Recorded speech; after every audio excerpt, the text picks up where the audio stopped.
ಓಂ ಉಪದೇಶ ಭೇದಾನ್ನೇತಿ ಚೇನ್ನ ಉಭಯಸ್ಮಿನ್ನಪ್ಯ ವಿರೋಧಾತ್. ಓಂ ಪ್ರಣೇತಾ ಜ್ಯೋತಿರಿತ್ಯಾದ್ಯೈಃ ಪ್ರಸಿದ್ಧೈರನ್ಯವಸ್ತುಷು ಉಚ್ಯತೆ ವಿಷ್ಣುರೇವೈಕಃ ಸರ್ವೈಃ ಸರ್ವಗುಣತ್ವತಃ. ಈ ಗಾಯತ್ರಿ ಎಂಬ ಶಬ್ದದಿಂದ ವಾಚ್ಯನಾದವನು ಮತ್ತೆ ಜ್ಯೋತಿ ಎಂಬ ಶಬ್ದದಿಂದ ವಾಚ್ಯನಾದವನು ಒಬ್ಬನೇ ವಿಷ್ಣು ಆಗುವುದು ಹೇಗೆ ಅಂತ ಒಂದು ಪೂರ್ವ ಪಕ್ಷ ನಮ್ಮೆದುರಿಗಿತ್ತು. ಯಾಕೆಂದ್ರೆ ಗಾಯತ್ರಿ ಅಂತನ್ನುವುದು ದ್ಯುಸ್ಥವಾಗಿದೆ, ದ್ಯುಲೋಕದಲ್ಲಿ ಇರುವಂತದ್ದಾಗಿದೆ. ಮತ್ತೆ ಜ್ಯೋತಿ ಅನ್ನೋದು ದಿವಃ ಪರವಾಗಿದೆ. ಆದ್ರಿಂದ ಜ್ಯೋತಿ ಶಬ್ದವಾಚ್ಯವಾದದ್ದು ಗಾಯತ್ರಿ ಶಬ್ದವಾಚ್ಯವಾದದ್ದು ಒಂದೇ ಆಗಬಾರದು, ಬೇರೆ ಬೇರೆ ಆಗಬೇಕದು. ನೀವು ಸರ್ವಶಬ್ದವಾಚ್ಯತ್ವವನ್ನು ವಿಷ್ಣುವಿನಲ್ಲಿ ಸಮರ್ಥನೆ ಮಾಡುವ ಭರದಲ್ಲಿ ಆ ದಿವಃಪರತ್ವವನ್ನ ಮತ್ತು ದುಸ್ಥತ್ವವನ್ನ ವಿಷ್ಣುವಿಗೆ ಹೇಗೆ ಹೊಂದಿಸ್ತೀರಿ, ಅದನ್ನು ನೀವು ಗಮನಿಸಲಿಲ್ವಲ್ಲ ಅಂತ ಒಂದು ಆಕ್ಷೇಪ ಇತ್ತು ನಮಗೆ, ನಮ್ಮ ಮೇಲೆ. ಅದಕ್ಕಾಗಿ ಅದನ್ನ ಈ ಹಿಂದಿನ ಭಾಗದಲ್ಲಿ ನೋಡಿದ್ದೇವೆ. ಲೋಕಗಳನ್ನ ಎರಡು ವಿಧವಾಗಿ ವಿಭಾಗ ಮಾಡುವಂತ ಕ್ರಮ ಇದೆ, ತ್ರಿಲೋಕ ಸಪ್ತಲೋಕ ಎಂಬುದಾಗಿ. ಹಾಗೆ ವಿಭಾಗ ಮಾಡಿದಾಗ ಈ ಎಲ್ಲಾ ವಿವಕ್ಷೆಗಳು ಸರಿಯಾಗ್ತದೆ.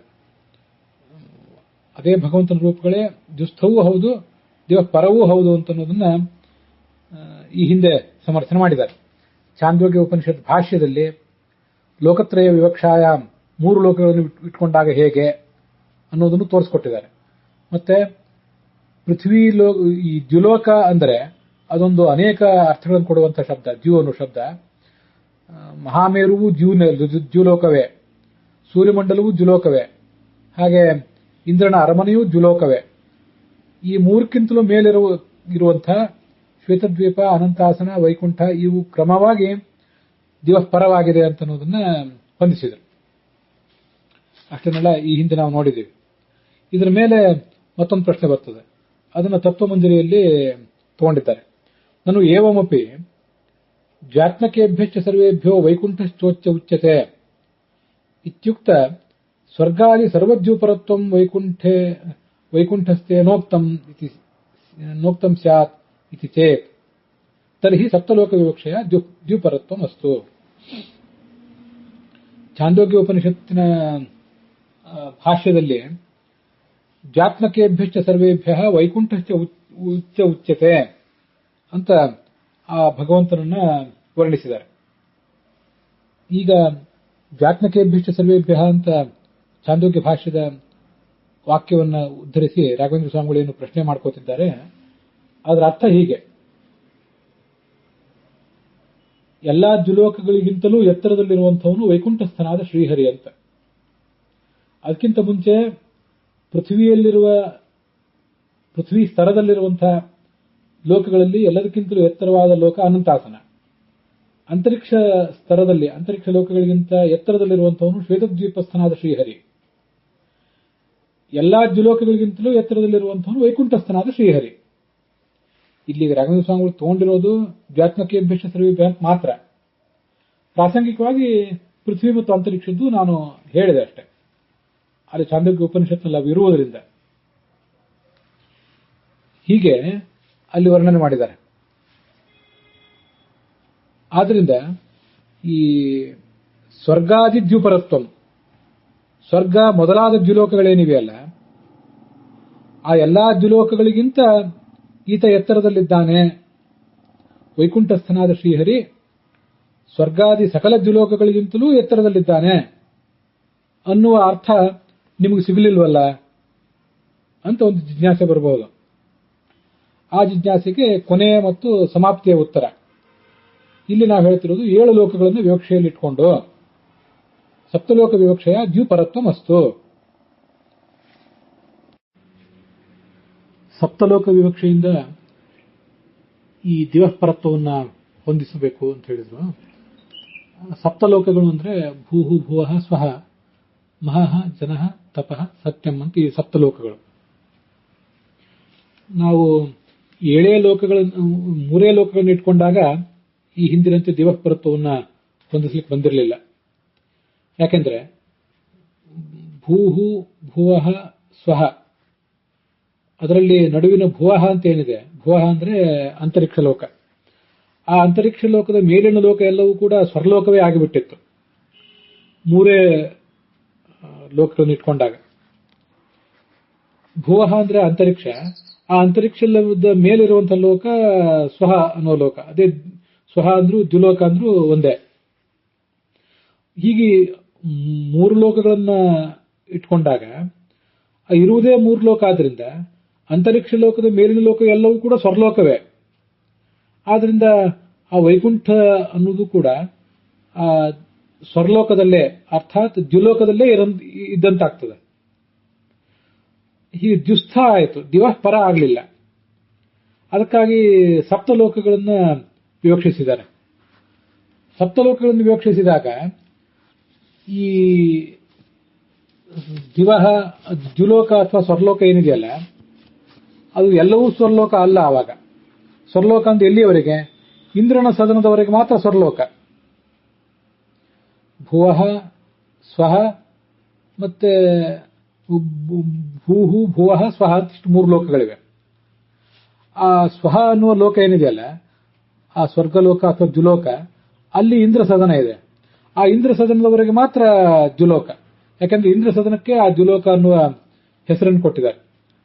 ಪೃಥ್ವಿ ಸ್ತರದಲ್ಲಿ ಮೇರು ಪರ್ವತವೇ ದ್ಯುಲೋಕ, ಅಂತರಿಕ್ಷ ಸ್ತರದಲ್ಲಿ ಸೂರ್ಯಮಂಡಲವೇ ದ್ಯುಲೋಕ, ಮತ್ತೆ ಸ್ವರ್ಗಲೋಕದ ಸ್ತರದಲ್ಲಿ ಅರ್ಥಾತ್ ದ್ಯುಲೋಕದ ಸ್ತರದಲ್ಲಿ ಇಂದ್ರನ ಅರಮನೆಯೇ ದ್ಯುಲೋಕ. ಆದ್ರಿಂದ ದ್ಯುಲೋಕ ಅಂದ್ರೆ ಆ ಇಂದ್ರನ ಅರಮನೆಯವರೆಗೆ ಮಾತ್ರ ಸಪ್ತಲೋಕಗಳನ್ನ ಇಟ್ಕೊಂಡಾಗ. ಅದಕ್ಕಿಂತ ಮೇಲಿನ ಲೋಕಗಳು ಕೂಡ ಇದ್ದೇ ಆವಾಗ. ಮೂರು ಲೋಕಗಳನ್ನ ವಿವಕ್ಷೆ ಮಾಡಿದಾಗ ಮೂರೇ ಲೋಕಗಳು ಅಂತ ತಿಳ್ಕೊಂಡಾಗ ಮೇಲಿನ ಸ್ವಹ ಅಂತ ಕೊನೆಯದೊಂದೇನಿದೆ ಅದರಲ್ಲಿ ಎಲ್ಲವೂ ಸೇರಿಬಿಟ್ಟಿತ್ತು. ಆ ಸ್ವಹ ಅನ್ನೋದ್ರಲ್ಲೇ ಇಂದ್ರನ ಲೋಕ, ವೈಕುಂಠ ಲೋಕ ಇತ್ಯಾದಿ ಎಲ್ಲವೂ ಸೇರಿಬಿಟ್ಟಿತ್ತು. ಮಹಃ ಜನಃ ತಪಃ ಇತ್ಯಾದಿ ಎಲ್ಲವೂ ಅದರಲ್ಲೇ ಸೇರಿತ್ತು. ಯಾಕಂದ್ರೆ ಒಟ್ಟಾರೆ 7 ಲೋಕಗಳು ಎಲ್ಲವನ್ನೂ ಮೂರೇ ವಿಭಾಗವಾಗಿ ಆಗ ಅಲ್ಲಿ ವಿಂಗಡಿಸಬೇಕಾಗಿತ್ತು. ಅದಕ್ಕಾಗಿ ಆ ಮೂರು ಅಂತ ತಿಳ್ಕೊಳ್ಳಾರ್ದೆ 7 ಲೋಕ ಅಂತ ಹೀಗೆ ತಿಳ್ಕೊಂಡಾಗ ಈ ಸ್ವಹ ಅನ್ನುವ ಲೋಕ ಏನಿದೆಯಲ್ಲ ಭೂಹು ಭುವಃ ಸ್ವಹ ಮೂರನೇದ್ದು, ಅದರ ಮೇಲೆ ಇಂದ್ರ ಲೋಕ ಇದೆ ಅಂತ ಹಿಂದೆ ಬಂದಿದೆ. ಛಾಂದೋಗ್ಯ ಉಪನಿಷತ್ನಲ್ಲಿ ಅದು ಬಂದಿದೆ, ಹಿಂದೆ ಅದನ್ನು ನೋಡಿದ್ದೇವೆ. ಆ ಇಂದ್ರ ಸದನದವರೆಗೆ ಮಾತ್ರ ದ್ಯುಲೋಕ. ಹಾಗಾಗಿ ಆ ಇಂದ್ರ ಸದನದ ಮೇಲೆ ಇರುವಂತಹ ವೈಕುಂಠವನ್ನ ದಿವಃ ಪರ ಅಂತ ಹೇಳಲಿಕ್ಕೆ ತೊಂದರೆ ಇಲ್ಲ ಅಂತ ಅಭಿಪ್ರಾಯ. ಮೂರೇ ಲೋಕಗಳನ್ನು ಹೇಳಿದಾಗ ಸ್ವರ್ಗಲೋಕದ ಅಥವಾ ದ್ಯುಲೋಕದ ವ್ಯಾಪ್ತಿ ಹೆಚ್ಚಾಗಿತ್ತು. ಈಗ 7 ಲೋಕಗಳನ್ನು ಹೇಳಿದಾಗ ಆ ದ್ಯುಲೋಕದ ವ್ಯಾಪ್ತಿ, ದ್ಯುಲೋಕ ಶಬ್ದದಿಂದ ದ್ಯು ಅನ್ನೋ ಶಬ್ದದಿಂದ ವಾಚ್ಯವಾದಂತಹ ಲೋಕಗಳ ವ್ಯಾಪ್ತಿ ಅಂತ ಕಡಿಮೆ ಆಯಿತು. ಕಡಿಮೆ ಆದಾಗ ಆ ಸ್ವರ್ಗಲೋಕ ಅಥವಾ ದ್ಯುಲೋಕದಲ್ಲಿ ಇರುವಂತಹ ಇಂದ್ರ ಸದನ ಏನಿದೆ ಆ ಇಂದ್ರ ಸದನದವರೆಗೆ ಮಾತ್ರ ದ್ಯುಲೋಕ ಅಂತ ನಾವು ಹೇಳಬಹುದಾಗಿದೆ. ಅದನ್ನು ದಾಟಿ ಇರುವಂತಹ ವೈಕುಂಠವು ಸಹಜವಾಗಿಯೇ ದಿವಃಪರವಾಗಿದೆ. ಹಾಗಾದ್ರೆ ಇಲ್ಲಿ ದ್ಯು ಅನ್ನೋ ಶಬ್ದಕ್ಕೆ ಅನೇಕ ಅರ್ಥಗಳನ್ನು ಹೇಳಿದಾಗಾಯ್ತು ನಾವು. ಒಂದೇ ದಿವಃಪರ ಅಂದ್ರೆ ಒಂದರ್ಥ, ದ್ಯುಸ್ಥ ಅಂದ್ರೆ ಒಂದರ್ಥ. ದ್ಯುಸ್ಥ ಅಂದ್ರೆ ದ್ಯುಲೋಕದಲ್ಲಿ ಇರುವಂತದಂತ ಅರ್ಥ, ದಿವಃಪರ ಅಂದ್ರೆ ದ್ಯುಲೋಕವನ್ನು ದಾಟಿ ಇರುವಂತದಂತ ಅರ್ಥ. ಆದ್ರೆ ಆವಾಗ ದ್ಯುಸ್ಥ ಅಂತ ಹೇಳಿದಾಗ ಆ ದ್ಯು ಅನ್ನೋ ಲೋಕಕ್ಕೆ ಅರ್ಥ, ದ್ಯು ಅನ್ನೋ ಶಬ್ದಕ್ಕೆ ಅರ್ಥ ಬೇರೆ. ದಿವಃಪರ ಅಂತ ಹೇಳಿದಾಗ ಆ ದ್ಯು ಎಂಬ ಶಬ್ದಕ್ಕೆ ಅರ್ಥ ಬೇರೆ. ಇದನ್ನ ಆ ಬ್ರಹ್ಮಸೂತ್ರ ಭಾಷ್ಯದ ಟಿಪ್ಪಣಿಗಳಲ್ಲಿ ರಘುತ್ತಮ ಸ್ವಾಮಿಗಳು ಮತ್ತೆ ಪಾಂಡುರಂಗಿ ಶ್ರೀನಿವಾಸಾಚಾರ್ಯರು ರಘುತ್ತಮ ಸ್ವಾಮಿಗಳು ಹೇಳಿದ್ದನ್ನೇ ಅವರು ಕೂಡ ಬರೆದಿದ್ದಾರೆ. ಅದನ್ನು ಕೂಡ ತಿಳ್ಕೊಳ್ಬೇಕು. ನಾನು ಏವಂ ದ್ಯುಶಬ್ದಸ್ಯ ಅನೇಕಾರ್ಥತ್ವ ಸ್ಯಾತ್, ದ್ಯು ಅನ್ನೋ ಶಬ್ದಕ್ಕೆ ಅನೇಕ ಅರ್ಥಗಳಾಯ್ತಲ್ವಾ ಅಂತ ಪ್ರಶ್ನೆ ಬಂತು. ಹೌದು, ನಾವು ಅದನ್ನು ಒಪ್ಕೋತೀವಿ ಅಂತ ಹೇಳ್ತಾರೆ. ದಿವಃಪರ ಅಂತ ಹೇಳಿದಾಗ ದ್ಯು ಅನ್ನೋ ಶಬ್ದಕ್ಕೆ ಅರ್ಥ ಬೇರೆ, ದ್ಯುಸ್ಥ ಅಂತ ಹೇಳಿದಾಗ ದ್ಯುಲೋಕದ ಅರ್ಥ ಬೇರೆ. ಅದನ್ನೇ ಅವರು ಇನ್ನಷ್ಟು ವಿವರಿಸ್ತಾರೆ ರಘುತ್ತಮ ಸ್ವಾಮಿಗಳು, ಭಾವಬೋಧಕಾರರು. ತ್ರಿಲೋಕ ಅಪೇಕ್ಷಾಯ ಭೂಹು ಭುವಃ ಸ್ವಹ ಅಂತ ಮೂರೇ ಲೋಕಗಳನ್ನು ಇಟ್ಕೊಂಡಾಗ ಅಂತರಿಕ್ಷೋಪರಿತನ ಸರ್ವಲೋಕ ಪರತ್ವಸ್ಯ, ಅಂತರಿಕ್ಷ ಲೋಕ ಏನಿದೆ ಭೂಹು ಭುವಃ ಸ್ವಹ ಅಂತ ಮೂರೇ ಲೋಕಗಳನ್ನು ಇಟ್ಕೊಂಡಾಗ ಅಲ್ಲಿ ಅಂತರಿಕ್ಷ ಲೋಕ ಅಂದ್ರೆ ಭುವಃ ಅನ್ನೋ ಲೋಕ. ಅದರ ಮೇಲಿರುವಂತಹ ಎಲ್ಲಾ ಲೋಕಗಳು ಕೂಡ ದ್ಯುವೇ ಆಗಿತ್ತು ಮೂರೇ ಲೋಕಗಳನ್ನ ಇಟ್ಕೊಂಡಾಗ. ಆದ್ರೆ ಸಪ್ತಲೋಕ ವಿವಕ್ಷಾಯಾಮ್ ಮೂರೇ ಲೋಕಗಳನ್ನ ಇಟ್ಕೊಂಡಾಗ, 7 ಲೋಕಗಳನ್ನ ಇಟ್ಕೊಂಡಾಗ ಮೇರು ಸೂರ್ಯಮಂಡಲ ಇಂದ್ರಸದನ ವಾಚಕತ್ವಸ್ಯ ಅಂಗೀಕಾರಾತ್ 7 ಲೋಕಗಳನ್ನು ಪರಿಗಣನೆ ಮಾಡಿದಾಗ ದ್ಯು ಅಂದ್ರೆ ಯಾವ್ದು? ಹಾಗಾದ್ರೆ ದ್ಯುಲೋಕದ ವ್ಯಾಪ್ತಿಯನ್ನು ವೀಕ್ಷಿಸಿದಾಗಾಯ್ತು. ಮೇರು, ಪೃಥ್ವಿಯಲ್ಲಿರುವಂತಹ ಮೇರು, ಅಂತರಿಕ್ಷದಲ್ಲಿರುವ ಸೂರ್ಯಮಂಡಲ, ಹಾಗೆ ಸ್ವರ್ಗಲೋಕದಲ್ಲಿರುವಂತಹ ಇಂದ್ರಸದನ, ಇವು ಮಾತ್ರ ದ್ಯು ಎಂಬ ಶಬ್ದದಿಂದ ವಾಚ್ಯ. ವೈಕುಂಠ ಅಂತನ್ನೋದು ಇಂದ್ರಸದನವನ್ನು ದಾಟಿ ಇರುವುದರಿಂದ ಛಾಂದೋಗ್ಯ ಉಪನಿಷತ್ತು ಹೇಳಿದಂತೆ ಅದು ದಿವಃಪರ ಆಯಿತು. ಆದ್ರಿಂದ ಶಾಸ್ತ್ರ ದಿವಃಪರ ಮತ್ತು ಜುಸ್ಥ ಅನ್ನುವ ವಾಕ್ಯಗಳನ್ನ ಈ ಎರಡನ್ನೂ ಹೇಳುವಾಗ ಆ ದ್ಯು ಎಂಬ ಶಬ್ದಕ್ಕೆ ಬೇರೆ ಬೇರೆ ಅರ್ಥ ಇರುವುದನ್ನು ಒಪ್ಕೊಂಡಿದೆ. ಈ ಅಕ್ಷ ಅನ್ನೋ ಶಬ್ದಕ್ಕೆ ಕೆಲವು ಕಡೆ ಜೂಜಾಟ ಅಂತ ಅರ್ಥ ಇದೆ, ಕೆಲವು ಕಡೆ ಇಂದ್ರಿಯ ಅಂತ ಅರ್ಥ ಇದೆ. ಹೀಗೆಲ್ಲ ಅರ್ಥಗಳಿರುವಂತೆ ಇಲ್ಲಿಯೂ ಕೂಡ ಅನೇಕ ಅರ್ಥಗಳಿದ್ರೆ ಅದು ಶಾಸ್ತ್ರದ ವಿರುದ್ಧ ಏನಲ್ಲ ಅಂತ ಅಭಿಪ್ರಾಯ. ತತ್ವಮಂಜರಿಯಲ್ಲಿ ಏವಂಚ ಸರ್ವದ್ಯುಪರತ್ವ ಸಿದ್ಧಿ, ಈ ಸಪ್ತಲೋಕಗಳನ್ನು ಇಟ್ಕೊಂಡಾಗ ಎಲ್ಲಾ ದ್ಯುಲೋಕಗಳಿಂದಲೂ ಮೇರು, ಸೂರ್ಯಮಂಡಲ ಮತ್ತು ಇಂದ್ರಸದನ ಇವೇ ಸರ್ವ ದ್ಯುಗಳು. ಅವುಗಳೆಲ್ಲದಕ್ಕಿಂತಲೂ ಮೇಲೆ ಇದ್ದಂತಾಯ್ತು ಈ ವೈಕುಂಠ. ಆದ್ರಿಂದ ಯಾವುದೇ ದೋಷ ಇಲ್ಲ ಅಂತ ಅಭಿಪ್ರಾಯ. ತಥಾ ಅಗ್ನಿಸೂಕ್ತಸ್ಥಂ ಛಾಂದೋಗ್ಯ ಸೂಕ್ತಸ್ಥಂ ಚ ಜ್ಯೋತಿ ವಿಷ್ಣು ಏಕ ಏವ ಇತ್ಯಪಿ ಸಮಾಹಿತಂ ಬೋಧ್ಯಂ. ಮತ್ತು ಛಾಂದೋಗ್ಯ ಉಪನಿಷತ್ತಿನಲ್ಲಿ ಹೇಳಲ್ಪಟ್ಟಂತಹ ಮತ್ತು ಅಗ್ನಿಸೂಕ್ತದಲ್ಲಿ ಹೇಳಲ್ಪಟ್ಟಂತಹ ಜ್ಯೋತಿ, ಗಾಯತ್ರಿ ಅಂದ್ರೆ ಎಲ್ಲವೂ ವಿಷ್ಣುವೇ ಆಗಿದ್ದಾನೆ, ಬೇರೆ ಯಾರೂ ಅಲ್ಲ. ಏವ ಇತ್ಯಪಿ ಸಮಾಹಿತಂ ಬೋಧ್ಯಂ, ಎಲ್ಲದಕ್ಕೂ ಕೂಡ ಸಮಾಧಾನ ಹೇಳಿದಂತಾಯ್ತು. ಅದರ ತಾತ್ಪರ್ಯ ಹೀಗೆ ನಾವು ತಿಳ್ಕೋಬಹುದು. ಯಾವುದೇ ಶಬ್ದವನ್ನು ಪ್ರಯೋಗ ಮಾಡುವಾಗ ನಾವು ಹೇಳುವವನ ವಿವಕ್ಷೆ ಏನಿರ್ತದೆ ಅಂತ ಅನ್ನೋದನ್ನ ಕೇಳುವವರು ಗಮನಿಸಬೇಕು.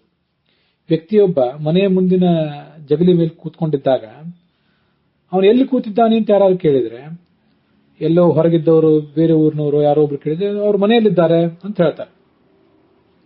ಯಾಕಂದ್ರೆ ಬೇರೆ ಊರಿನಲ್ಲಿದ್ದವರು ಏನೋ ಎಲ್ಲಿದ್ದಾರೋ, ಅವರು ಪೇಟೆಯಲ್ಲಿದ್ದಾರೋ ಅಥವಾ ಮನೆಯಲ್ಲಿದ್ದಾರೋ ಅಂತ ಕೇಳುವ ಅಭಿಪ್ರಾಯ ಇರ್ತದೆ.